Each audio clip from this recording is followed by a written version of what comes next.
First big week, huh? Or, wait, big first week. Yeah.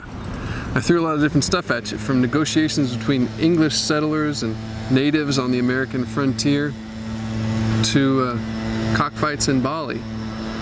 This is a hint of the eclectic nature of this course and the way that ethnomusicological and Appalachian studies work draws on all kinds of methods and literatures and finds interesting and unlikely connections.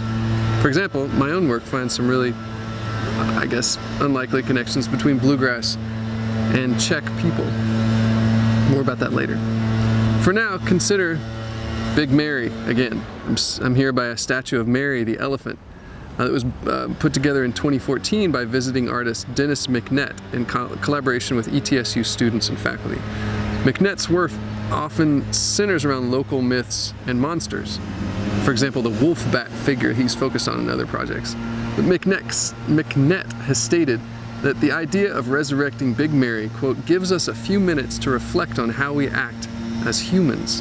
The ugly side of capitalism is in play. The abuse of media is in play, which carries over to now.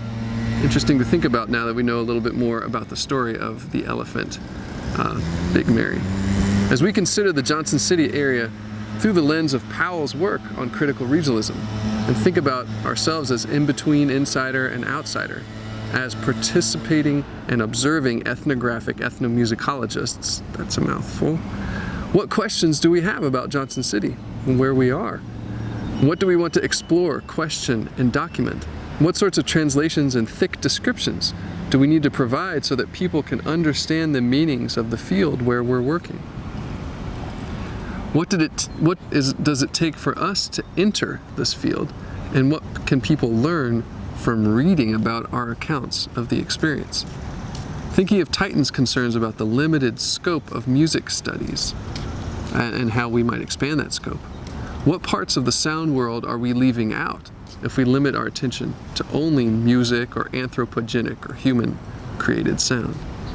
And one more thing, I've included here again the resources about fieldwork tips and tools.